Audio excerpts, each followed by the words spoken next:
Programme में आपको खुशामदीद कहते हैं। मैं असदुल्ला खान हूँ। सियासी शख्सियात की अस्करी क़यादत से खुफिया मुलाकातें आजकल खूब मौजूए बहस बनी हुई हैं। इस पर मुख्तलिफ तरह के तबसरे हो रहे हैं और नई नई चीज़ें सामने आ रही हैं। कुछ इंकिशाफात तो शेख रशीद साहब ने किए हैं। एक बड़ी खबर DGI-SPR की तरफ से सामने आई और उसके बाद कुछ लोगों का ख्याल है कि जो ऑल पार्टीज़ कॉन्फ्रेंस गुज़िश्ता इतवार को हुई थी उसका असर ज़ायल हो गया है और अब अपोजिशन के पास ये अखलाकी ज़रूरत नहीं रही कि वो हुकूमत के ख़िलाफ़ को बड़ा लॉन्ग मार्च कर सके या बड़ी तहरीक चला सके। अब कुछ लोगों का ख्याल ये भी है कि नवाज शरीफ साहब की जो तकरीर थी इस ऑल पार्टीज़ कॉन्फ्रेंस में, ये बुनियादी तौर पर उनकी तरफ से की जाने वाली जो डील की कोशिशें थी उसमें होने वाली नाकामी के बाद की गई, यानी उस नाकामी की वजह से इस तरह की तकरीर की गई। तो इसका कंटेंट इस तनाजुर में ही देखना चाहिए, इसको उस नज़रियाती तनाजुर में नहीं देखा जा सकता जो नवाज शरीफ साहब ज़ाहिर करने की कोशिश करते हैं कि वो बड़े नज़रियाती हैं जमहूरियत को लेकर। अब ये मुख्तलिफ तरह के तबसरे और तज्ज़िये हो रहे हैं और कुछ लोगों का ख्याल है कि इन्हीं के बुनियाद पर जो चीज़ें सामने आ रही हैं, इन्हीं के बुनियाद पर आने वाले दिनों में सियासी तनाव बढ़ सकता है। मामला किस तरफ को जा रहे हैं, सियासी सूरत हाल और अपोजिशन इस वक्त कहाँ पर खड़ी है, ये तमाम चीज़ें आज के प्रोग्राम में हम अपने सीनियर तज्ज़ियाकारों के सामने रखेंगे और उनकी राय जानेंगे। मेरे साथ एयर मार्शल शाहिद लतीफ़ साहब मौजूद हैं, सीनियर तज्ज़ियाकार हैं। शाहिद लतीफ़ साहब बहुत शुक्रिया, आपको खुशामदीद कहते हैं। और ये मकबूल जान साहब मेरे साथ मौजूद हैं। और ये साहब खुशामदीद। सलीम बुखारी साहब ने मुझे ज्वाइन किया है। सलीम बुखारी साहब आपका भी बहुत शुक्रिया। और इरशाद अहमद आरिफ साहब मेरे साथ मौजूद हैं। तमाम मेहमानों को मैं खुशामदीद कहता हूँ। सबसे पहले शेख रशीद साहब का आज का बयान और कुछ टुकड़ा जो कल के बयान का मैं आपको सुनवाता हूँ। ज़रा सुनिए शेख रशीद साहब ने आज क्या बातें की हैं और कल क्या कहा। अभी तो मैंने मुलाकातों का जिक्र किया है। अगर मैंने टेलीफोन डेटा आउट कर दिया तो इस मुल्क में क़यामत आ जाएगी। इसमें शर्माते क्यों? मुझे तो खुशी है आप मिलते हैं। बाज़ का ऐसा होता है आप अंदर बैठे होते हैं, मैं बाहर इंतजार कर रहा होता हूं क्योंकि आपकी मीटिंग लंबी हो जाती है। मरियम साहबा ने पहले नवाज शरीफ को मरवाया है, अब भी इंशाअल्लाह ताला नवाज शरीफ को मरवाएंगी। ना ये इस्तीफा देंगे, ना ये धरना देंगे, ना ही अदम एतमाद करेंगे। चैलेंज करता हूँ आज के मौलाना फजलुर रहमान से लेके बिलावल तक सब तन्हाई में मिलते हैं और आज मैं इल्जाम लगा रहा हूं कि मौलाना फजलुर रहमान भी 1-to-1 chief of army staff Qamar Javed Bajwa से मुलाकात कर चुके हैं। अच्छा, सबसे पहले मैं सलीम बुखारी साहब आपसे ये जानना चाहूँगा कि ये जो मुलाकातें स्ट्रेटेजिक मामलात पर होती हैं या मुल्की सलामती के हवाले से या पाकिस्तान के का बहुत अहम मौजू अगर किसी मुलाकात में डिस्कस होना होता है, इन मुलाकातों को खुफिया क्यों रखा जाता है? बहुत शुक्रिया आपका असदुल्ला। मैं बड़ी देर के बाद आपके प्रोग्राम में बोल रहा हूँ। 2-3-4 बातें ज़ेरे गौर लानी बहुत ज़रूरी हैं इससे पहले कि हम इसके ऊपर मज़ीद तबसरे के लिए आगे बढ़ें।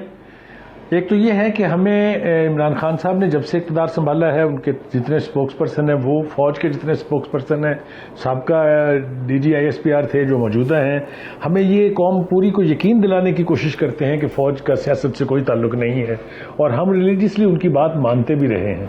हर सियासी लीडर उनसे जाके मिल रहा है, एज इफ उनके पास और कोई काम ही नहीं है सिवाय सियासी लीडरों को मिलने के।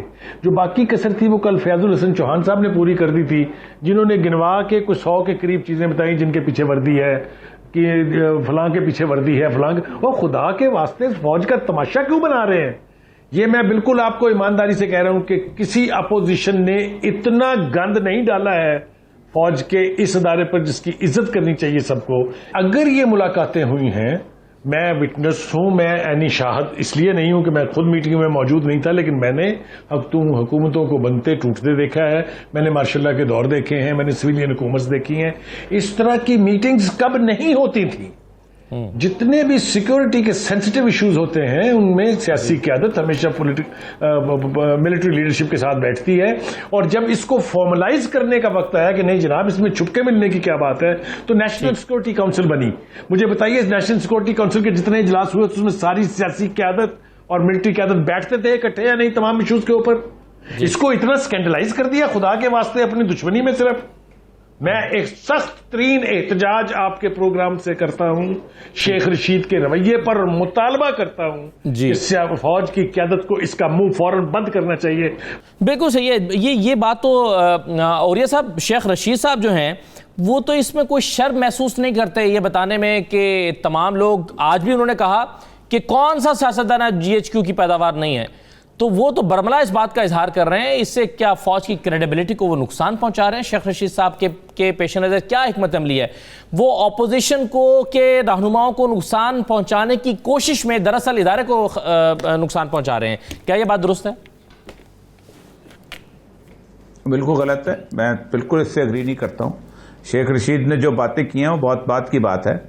आप मुझे ये बताइए कि आप एक पूरा नैरेटिव बिल्ड करते हैं और वो नैरेटिव जो परवेज मुशर्रफ से शुरू होता है कि हम डॉन लीक्स होती है या फलां होता है।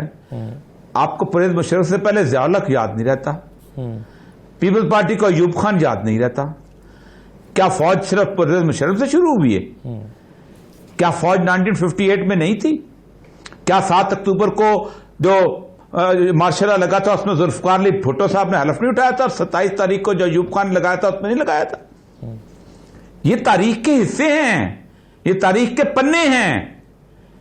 क्या जुल्फकार अली भुट्टो को ये तजवीज जुल्फकार अली भुट्टो ने नहीं दी थी कि डिप्टी कमिश्नर को सदर बना दिया जाए मुस्लिम लीग का और अपना उसको सेक्रेटरी बना दिया जाए एसपी को, और इस तरह मुल्क चलाएंगे?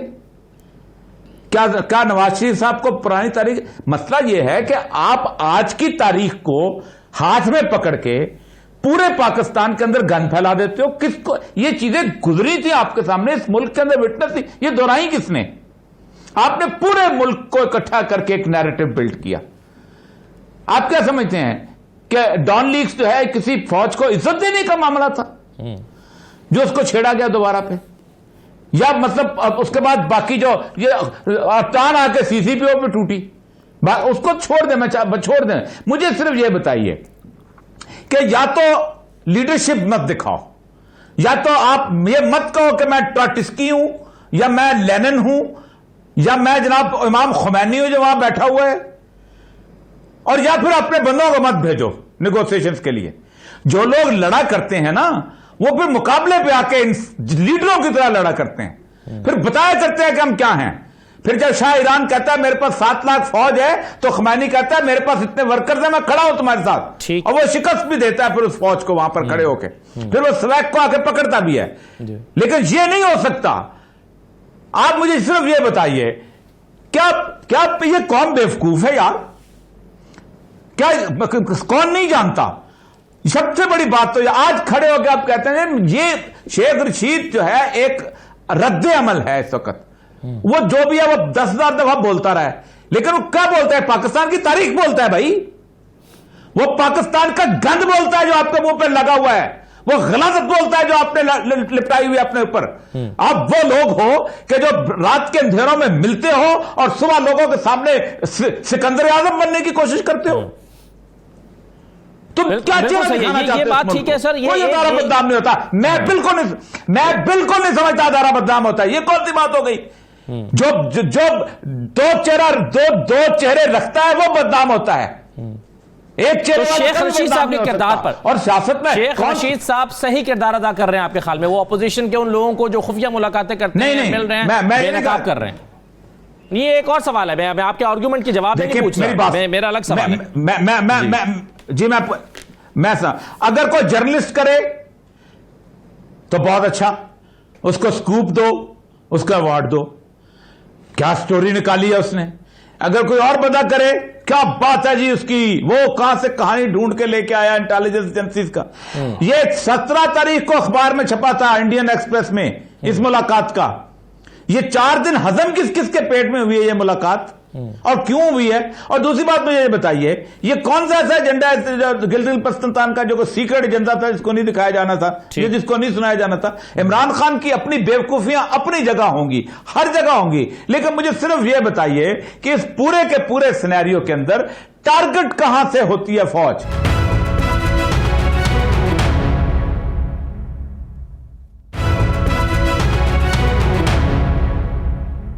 शाहिद लतीफ साहब, मुझे ये बताइए सर कि मरियम साहबा ने ये कहा कि नहीं मिलना चाहिए था पार्लियामेंटेरियंस को जाकर फौज के साथ, उन्हें आकर ब्रीफिंग देना चाहिए या पार्लियामेंट के फोरम पर ये तमाम मसाइल हल होने चाहिए। वो अपने चचा पर भी तनकीद कर रही थी कि वो क्यों मिलने के लिए गए। आपके ख्याल में इसमें कोई हर्ज है मुलाकात करने में? और अगर अहम मामला नौयत के मामला को डिस्कस करना है, यानी गिलगित बल्तिस्तान की चीज़ों को, वो यहाँ डिस्कस हो, वो वहाँ डिस्कस हो, ये वो किसी और की तीसरी जगह पर हो जाए, कोई हर्ज है इसमें? देखें, हर्ज बिल्कुल नहीं है, बशर्ते के जो आप कहें वो सच कहें। ये खुफिया मुलाकातें, दिन को कोई और कहानी, रात की एक और कहानी, और हर एक से छुपाना, ये क्यों आप झूठ बोलते हैं? अभी भी जो मुलाकात है उसके बारे में आपने, वो जो ज़ुबैर साहब हैं इनके कारकुन, उनसे सुन लिया ना? वो कहते हैं जी मैं मईशत के बारे में बात करने गया था। भाई आपका मईशत से क्या ताल्लुक़ है? कोई आप माशी मामलात में कोई आपके पास कोई ऑफिस था? फिर फ़ौज का माशी मामलात के साथ क्या ताल्लुक़ है जो आप उनसे डिस्कस करने गए थे? जवाब तो ठीक मिला कि जी पॉलिटिक्स के जो मामले हैं उनको पार्लियामेंट में लाए। दिन रात आप ये नारे मारते हैं कि जो बैकबोन है आपकी जमहूरियत की वो पार्लियामेंट है, और पार्लियामेंट में कोई आप ऐसी डिस्कशन नहीं करते जिसका ताल्लुक पाकिस्तान से, उसके अवाम से हो। असल मसाइल तो ये हैं। और उन्होंने कहा कि जो आपके दूसरे मामले हैं, दो ही तो चीज़ें डिस्कस हुई, यानी एक नवाज शरीफ साहब और फिर उनकी दुख्तर। इसमें तो कोई शक नहीं कि वो बात वहाँ क्या करने गए थे।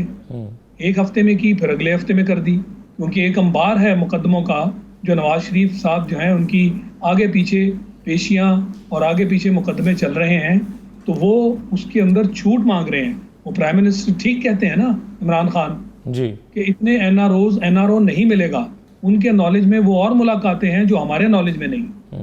जिस तरह ये भरमार है मुलाकातों की, और जिस तरह लोगों के पाँव पकड़कर उनसे मांगा जा रहा है कि हमें रिलीफ दो, वो उनके नॉलेज में तो है, तो वो जो स्टेटमेंट दे रहे हैं वो ठीक दे रहे हैं। फिर उनसे कहा जाता है जी आप बताएं आपसे किसने मांगा? भाई जो आप इर्द गिर्द जा रहे हैं ये एनआरओ ही मांग रहे हैं ना कि हमें रिलीफ दो। तो उसका जवाब आ गया कि फौज को पॉलिटिक्स में और ये जो कानूनी मामलात हैं इसमें मत। अच्छा, अब मसला सर ये है कि इस पे तो नाराज हो गए हैं इरशाद साहब, नवाज शरीफ साहब, इस इंकशाफ पर के जी ज़ुबैर साहब मिले हैं। वो कहते हैं जी अब हम नहीं मिलेंगे, ना इनफरादी सतह पर मिलेंगे ना इज्तिमाई सतह पर मिलेंगे, अब हम नहीं मिलेंगे। ये मायूसी हुई है नवाज शरीफ साहब को काफ़ी, ऐसा लगता है। जब भी कोई बुलाएगा ये जाएंगे, मिलेंगे।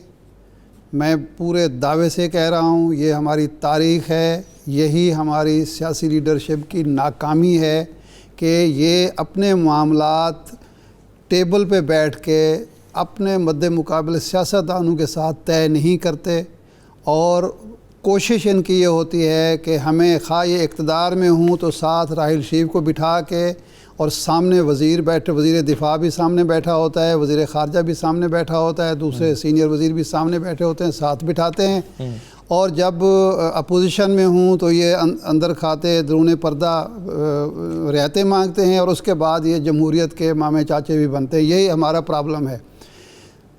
जनरल जनाब जुल्फ़िकार अली भुट्टो हमारे इस वक्त सबसे बड़े जमहूरियत पसंद, जो शहीद जमहूरियत जिनको कहा जाता है, वही है ना। जब मुज़ाकरात की मेज़ पर बैठे थे, फ़ौजी क़यादत बार बार कह रही थी कि हुजूर आप सियासी तस्फ़िया करें, यहाँ बैंकों से लोगों ने पैसे निकलवा लिए हैं, मुल्क दिवालिया होने लगा है, कारोबार 3-4 महीने से बंद है, सड़कों पर लोग हैं, गोलियाँ खा रहे हैं। तो वो मुज़ाकरात में सीरियस नहीं थे। वो मुज़ाकरात छोड़ के जनरल ज़ियाउल हक से कह रहे थे कि आप और मैं मिलकर अगले 10 साल हुकूमत कर सकते हैं। उनसे मदद मांग रहे थे कि आप इनको क्रश कर दें और मेरी हुकूमत का रास्ता हमवार करें। अब भी प्रॉब्लम ये है, जिस दिन सियासतदानों ने, मियाँ नवाज शरीफ साहब ने ये तय कर लिया कि मैंने सिर्फ सियासत करनी है, अपने सियासतदान जो भाई हैं उनके साथ बैठ के मामला तय करने हैं, तो फिर इस मुल्क में जमहूरियत भी आ जाएगी, हकीकी जमहूरियत जिसको कहते हैं। लेकिन जो ये दोहरा रवैया है, मैं बुखारी साहब की इस बात से बिल्कुल इत्तेफाक नहीं करता कि जैसे शेख रशीद के बयानात से हो रहा है। भाई शेख रशीद तो एक चीज़ को बयान कर रहा है, क्योंकि फ़ौज जो कुछ नहीं कह पाती वो कहे जा रहे हैं। लेकिन ये आगाज़ किसने किया है? मियाँ साहब को ये तकरीर सारी याद आई है लंदन में बैठ के, पाकिस्तान में बैठ के, जब वो इक़्तिदार में थे, मुल्क के वज़ीर आज़म थे, उस वक्त ये तकरीर करते, जुर्रत करते ना जी। डॉन लीक्स पर ये जो कमेटी बनाई थी आला सतही, वो जनरल राहिल शरीफ ने बनाई थी या मियाँ नवाज शरीफ ने बनाई थी? अपने 3 वज़ीरों के इस्तीफ़े जो हैं वो फ़ौज ने लिए थे या मियां नवाज शरीफ साहब ने? परवेज़ रशीद जैसा जो काबिल एतमाद आदमी, उसका तो इस्तीफ़ा ले लिया था। आज वो पवित्र हो गए हैं, आज वो मुजाहिद जमहूरियत हैं और फ़ौज गलत है और इदारे गलत है। आप कह रहे हैं कि दबाव कबूल ना करते उस वक्त नवाज शरीफ साहब? कबूल कर, देखें मैं एक मेरा ख्याल है अगर करना है आपने जी, मैं छोटा सा ब्रेक लेना है मुझे, ब्रेक ले लें, मैं ब्रेक के बाद वापस आ जाता हूँ। छोटा सा ब्रेक ले लेते हैं जी, और ब्रेक के बाद वापस आते हैं। ये भी देखते हैं कि अब ऑल पार्टीज कॉन्फ्रेंस या मल्टी पार्टीज कॉन्फ्रेंस जो हुई थी, अब उसमें जो चीज़ें तय हुई थी वो अब हो पाएंगी, नहीं हो पाएंगी, क्या अपोजिशन कहाँ पर खड़ी है? एक ब्रेक लेते हैं, ब्रेक के बाद वापस आते हैं।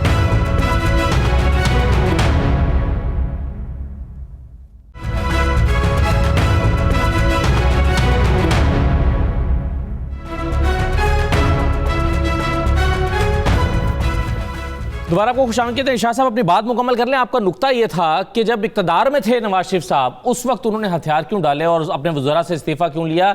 दबाव उस वक्त उस दबाव के सामने खड़े क्यों नहीं हो गए? वजह यही है कि इक़्तिदार अजीज़ होता है, अक़दार अजीज़ नहीं होती, कौमी मफाद अजीज़ नहीं होता, जमहूरियत अजीज़ नहीं होती।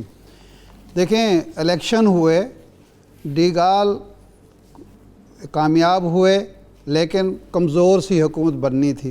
उसने कहा कि जनाब वाला मैं तो इस सूरत में इक़्तिदार संभालूँगा, मेरी कुछ शराइत है, मैं आइन तब्दील करूँगा, मैं स्ट्रक्चर जो है पॉलिटिकल वो तब्दील करूँगा, और जमहूरियत के जो मौजूदा सिस्टम है इसको मैं तब्दील करूँगा। ठीक है, उन्होंने कहा, उसकी अपनी पार्टी ने भी कहा, बाकी जो थे उन्होंने कहा ये तो नहीं हो सकता।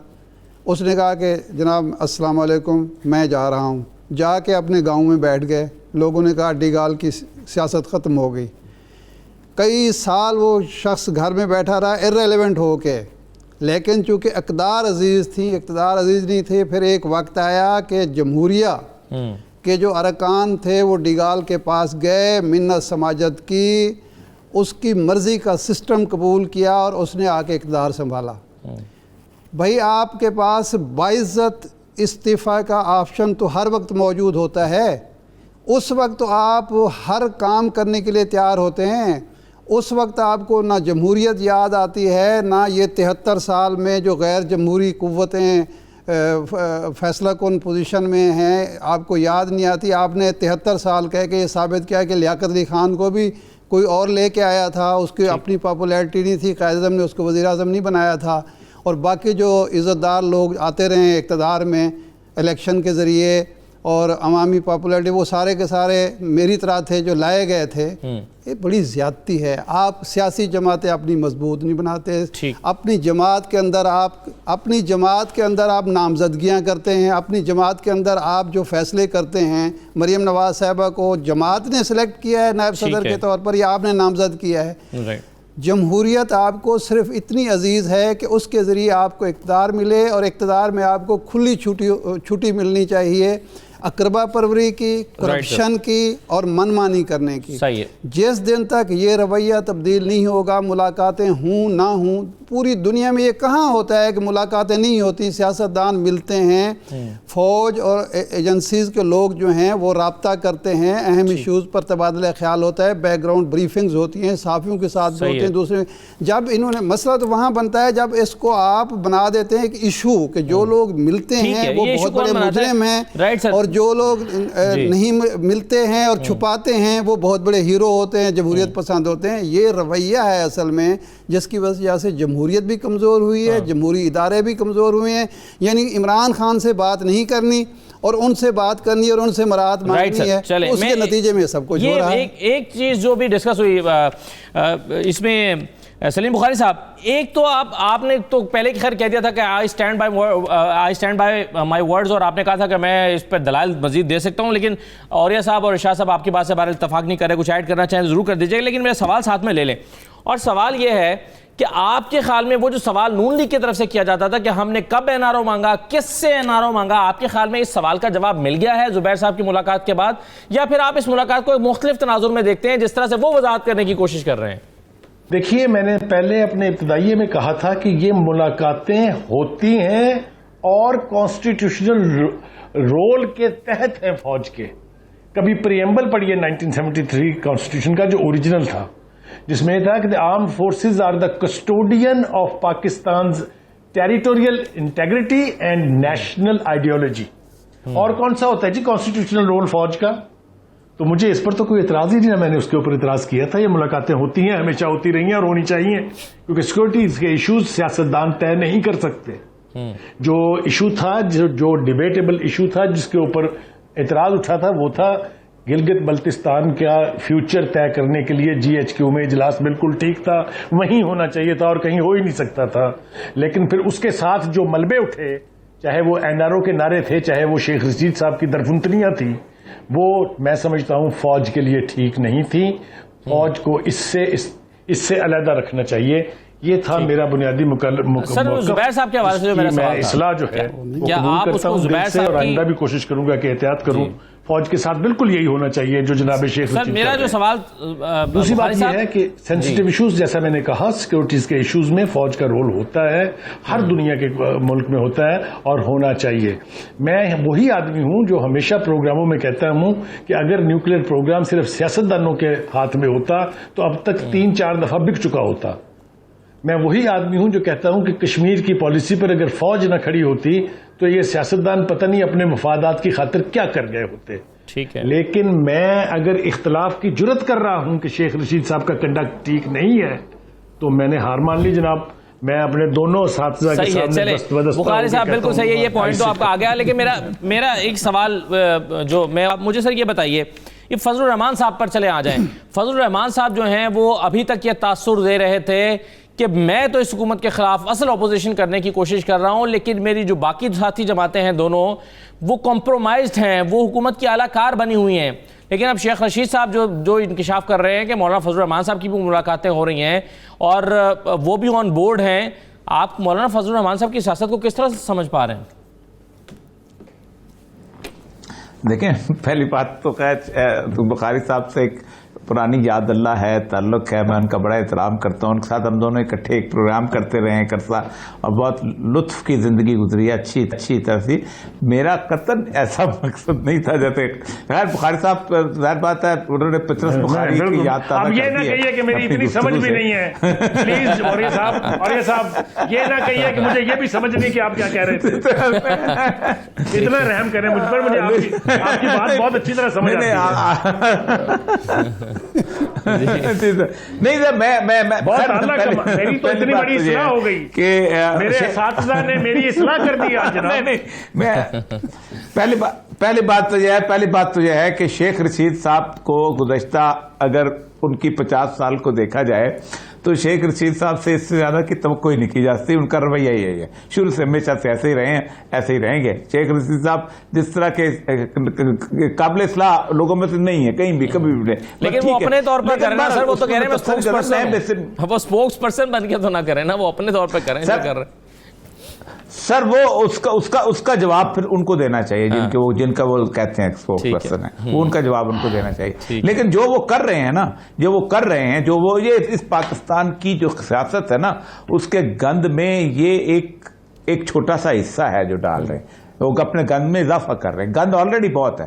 वो छोटे ने कहा था ना कि घिरी हुई है तवाइफ तमाशबीनों में मेरे वतन की सियासत का हाल मत पूछो। गंद के अंदर एक और गंद डल रहे हैं, और तो कुछ नहीं हो रहा। एग्जिस्टिंग कीचड़ को उछाला जा रहा है और इसमें सब कुछ होगा। अच्छा, आपने क्या पूछा था? क्या फजलुर रहमान साहब का पूछा मैंने बात किसी। फजलुर रहमान साहब, देखिए फजलुर रहमान साहब जो हैं इस वक्त, उनको सबसे बड़ी मसला यह है कि किसी न किसी तरह उनको जो डेमोक्रेटिक फ्रंट अलायंस बन रहा है उसकी सरबराही मिल जाए, क्योंकि वो बुनियादी तौर पर समझते हैं कि अगर वो सरबराह न हुए तो ये किसी तौर पे आगे नहीं चल सकता। और उन्होंने कल दो दफा इसका इजहार भी बहुत जगह पे किया। लेकिन नवाज शरीफ की तरफ से हाँ हो चुकी हुई है, लेकिन जरदारी जो हैं वो किसी तौर पर भी किसी ऐसे फेस को आगे नहीं लाना चाहते कि जो फेस चाहे वो वेस्ट को पसंद ना हो। तो वो कुछ भी हो, मौलाना फजल ये जो हंडिया है जहाँ बीच चौड़ाई में फूटती हुई नजर आ रही है। और हुकूमत की सबसे बड़ी गलती यह है कि उन्होंने मौलाना फजल रहमान को नोटिस दे दिया है। ये बहुत बड़ी गलती है। ये गलती इसको आगे पे, उसकी एक बुनियादी वजह यह है कि इस पूरी अपोजिशन में अगर कहीं कोर वर्कर मौजूद है कि जो क्राउड लेके जा सकता है इस तरह के, तो वो फजल रहमान के पास है। और अगर वो कोर वर्कर को अगर किसी तौर पर अलहदा कर गए होता यही है। देखिए, छोटे से छोटा एडमिनिस्ट्रेटर जो होता है ना, वो करता यह है कि जब जुलूस बड़ा सा आ जाता है तो उसमें से कुछ ग्रुप्स को अलग-अलग करता जाता है ताकि एक खास जो आखिरी मुखालफ रह जाए उनके साथ वो लड़ ले। यहां यह है कि यहां उन्होंने उसको टारगेट करने की कोशिश की है कि जिस जो बुनियादी तौर पे पोटेंशियल है, जिसपे पीपल पार्टी भी कर रही है, क्योंकि पीपल पार्टी भी अब देखें, पीपल पार्टी खुद बिलावल कराची में जलसा करने के काबिल नहीं रहेगा, सिंध से बंदे मंगाता है तो जलसा होता है। ठीक, नवाज शरीफ जो है, इतना बड़ा इवेंट था, मरियम नवाज पेश हो रही थी, खुला इलाका था, मैं एडमिनिस्ट्रेशन में मुद्दत तो रहा हूं, यानी 14-15 सड़कें वहां आती थी, वहां कन्वर्ज होती थी ठोकर न्याज बेग पे। लोगों को रोकने के लिए बहुत मुश्किल काम था, एडमिनिस्ट्रेशन रोक ही नहीं पाती थी। वहां आप क्राउड जमा नहीं कर सके इस तरह का जिसे साइजेबल क्राउड कहा जा सके, जिसके बारे में कहा जा सकता है कि पुलिस के मुश्किल हो जाए। 10,000 का क्राउड हो तो पाकिस्तान, लाहौर में आपको एक्चुअल बताता हूं तो लाहौर की पुलिस जो है उसको हाथ पांव फूल जाए, लेकिन 10,000 का क्राउड भी बना सकता, जुलूस का क्राउड, जलसे की बात नहीं कर रहा, जुलूस का क्राउड नहीं बना सकी थी। तो इसका मतलब यह है कि मौलाना फजल रहमान की जरूरत है। आप मौलाना फजल रहमान को डायरेक्ट आप हिट कर रहे हैं और वो कह रहे हैं कि जी आपके असासे किधर से हैं और ये हैं।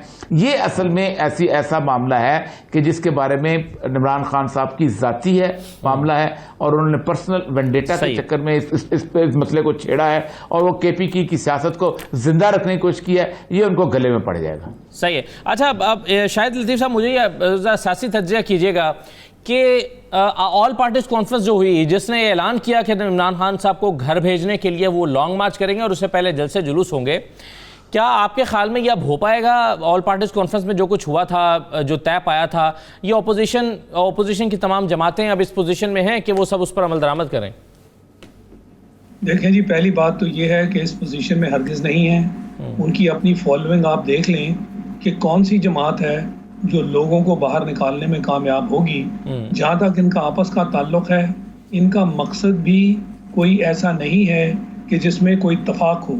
शुरू से ले लें, अब तो तकरीबन 2 साल गुजर गए और ये मुत्तहिदा अपोजिशन जो कहा जाता है, इन सब के मंतक भी अलहदा हैं और इनके मफादात भी अलहदा हैं।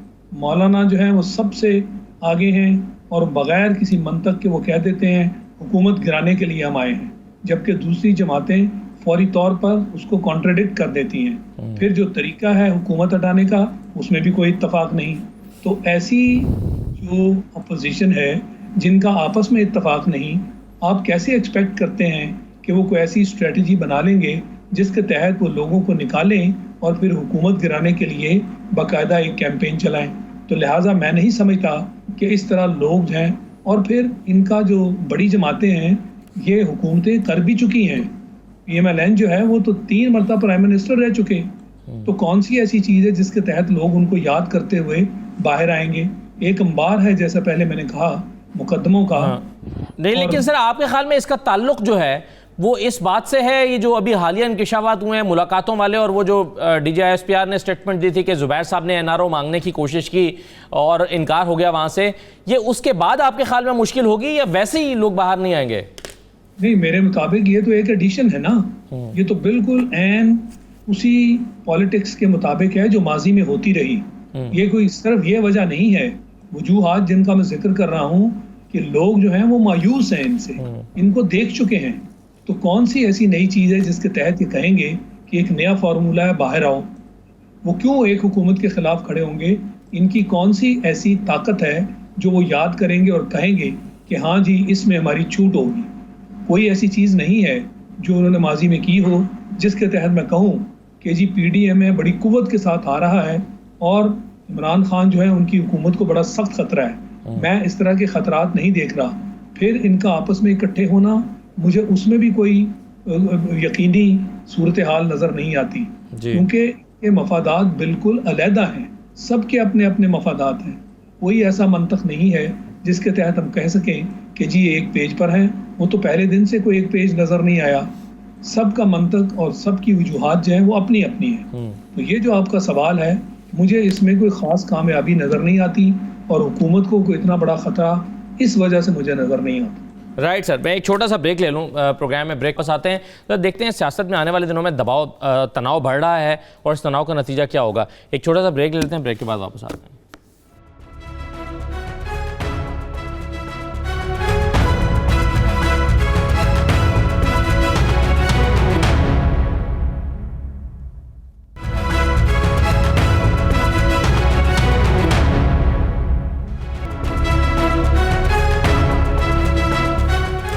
दोबारा आपको खुशामद कहते हैं। इरशाद साहब, क्या सियासत में तनाव बढ़ने वाला है इन दिनों में?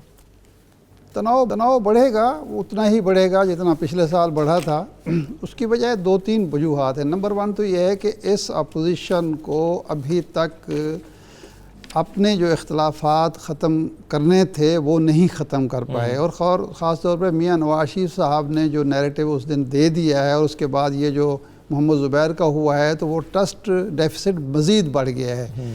पहले ही पीपल्स पार्टी और मौलाना फजलुर रहमान को ये शक था कि ये अपने लिए मुराद हासिल करने की खातिर हमारा कंधा इस्तेमाल कर रहे हैं। अब वो शक यकीन में बदल गया होगा कि ये तो हमें इस्तेमाल करना चाहते हैं, दबाव बढ़ाने के लिए इस्तेमाल, दबाव बढ़ाने के लिए इस्तेमाल। ये पुराना तरीक़ा वारदात है जो मुशर्रफ के दौर में मोहतरमा कुलसूम नवाज साहबा निकली थी और ये फिर रातों रात चले गए थे।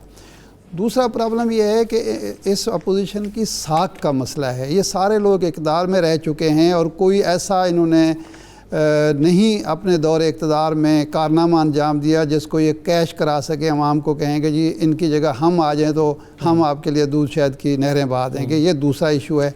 तीसरा इशू है, जो सबसे बड़ा इशू है, वो ये है कि मियां नवाज शरीफ साहब ने जो कुछ किया है उसमें जो इलेक्टेबल्स हैं, जो यहाँ हुकूमत बनाने में गिराने में अहम किरदार अदा करते हैं, और ये दोनों जमातें मुस्लिम लीग नून हो या पीपल्स पार्टी हो, उन्हीं पर इन्हिसार करती हैं। उनके लिए एक ये नवाज शरीफ साहब ने बहुत बड़ा बैरियर खड़ा कर दिया है कि क्या वो नवाज शरीफ साहब के लिए कुर्बानी का बकरा बने, अपनी सियासत को कुर्बान करें या नहीं। क्योंकि मुस्लिम लीग नून का ना मिजाज है ना सरिश्त है। या तो मियां नवाज शरीफ साहब ने अब जब उनको इक़्तिदार मिला था 8 से लेकर 18 तक 10 साल मिले थे, वो पार्टी को मुनज़्ज़म करते। जब वो ये सीख के आए थे और ये कहते थे जी अब मैं इक़्तिदार की सियासत करूँगा, इक़्तिदार की नहीं, तो 10 साल उनके पास मौजूद थे। और उन 10 सालों में से 5 साल ऐसे थे जब वो फारिग बैठे हुए थे, क्योंकि सियासत में वो उसमें असम्बली में आ नहीं सकते थे, उन पर पाबंदियां सऊदी अरब की तरफ से थी वो उस माहदे की। उन्होंने पार्टी को मुनज़्ज़म ही नहीं किया, और जो पार्टी रही सही थी इक़्तिदार में आने के बाद उसको भी दफन कर दिया। वो 4-6 जो चहेते थे उन पर। पार्टी मुनज़्ज़म नहीं है, और पार्टी वो इनकलाबी पार्टी भी नहीं बनाई। उनके पास कारकुन जो है वो उन्होंने जो करप्ट कर दिया है इस मुल्क में, सियासी कारकुन जो 85 से पहले एक दयानतदार सियासी कारकुन था, वो इन दोनों पार्टियों ने सिर्फ करप्ट कारकुन भर्ती किए, रज़ाकार भर्ती किए जो इनकी ख़ानदानी सियासत को आगे बढ़ा सके, और सियासी कारकुन को घर बिठा दिया या मायूस कर दिया। ठीक है। तो इस वजह से कोई बड़ी तहरीक चलाना कोई आसान नहीं है। मौलाना फजलुर रहमान और यह साहब कह रहे हैं कि उनके पास स्ट्रीट पावर है, वो उतनी ही होगी ना जितनी पिछले साल थी, उसमें कोई इजाफा तो नहीं हो गया ना। दीनी मदारस की तो वो अगर फैसला नहीं हुआ की तादाद में कोई इजाफा अचानक हो गया है, कोई हज़ारों लोग और शामिल हो गए हैं, ना मौलाना फजलुर रहमान की कोई उनके अंदर कोई एटमी कुव्वत भर दी गई है, वही मौलाना फजलुर रहमान है ना। उसमें अगर 2-4 हज़ार और पीपल्स पार्टी के और नून लीग के शामिल भी हो जाएंगे तो क्या फ़र्क पड़ेगा। लेकिन तजादात इतने ज़्यादा बढ़ा दिए हैं मियाँ नवाज शरीफ साहब ने कि अब ये लड़ाई उनको तनहा लड़नी पड़ेगी, जिसमें शायद मियाँ शहबाज शरीफ साहब भी शरीक नहीं होंगे, और जिसमें शायद खाकान अब्बासी और हसन इकबाल भी शरीक नहीं होंगे, ख्वाजा आसिफ भी शरीक नहीं होंगे।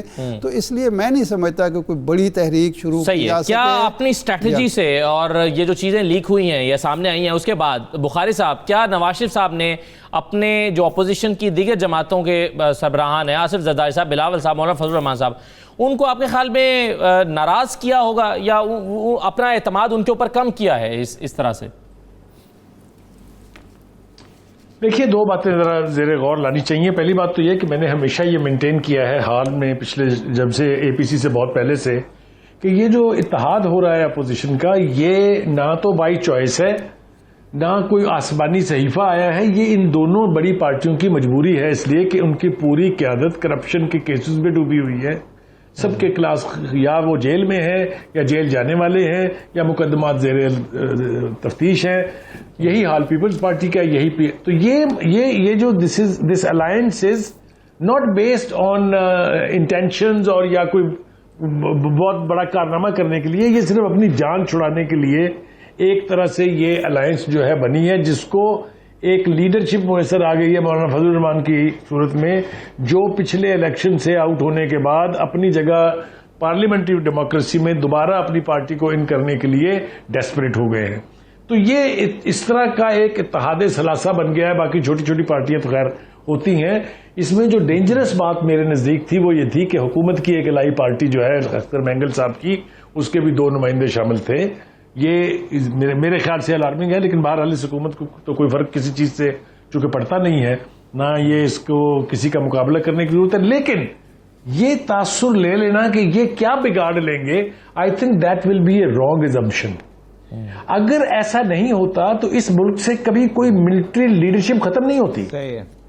जो 3 इंटरवेंशन हुई मार्शल लॉ की, वो कायम रहती ना। अगर फौज को कुछ नहीं कोई कह सकता, अगर कोई कुछ बिगाड़ नहीं सकता किसी का, तो फिर ये हुकूमतें गई कैसे? तो एक अंडर एस्टिमेशन की ये जो बिदत है, इससे मेरे ख्याल से बाज रहना चाहिए। दुश्मन कहते हैं ना कि दुश्मन जितना भी कमजोर हो उसको कमजोर नहीं समझना चाहिए। ये इत्तेहाद जो अपने मुफाद को सामने रख के हो रहा है, ये अपने वर्कर्स को भी लड़ा देंगे, ये अपने वर्करों को गिरफ्तार भी करवा देंगे। जैसा इरशाद आरफ साहब ने कहा कि वो कुछ भी करेंगे अपने मुफाद की खातिर। लेकिन ये कहना कि कुछ नहीं होगा आराम से everything, I don't agree, I will never agree. सही है सर।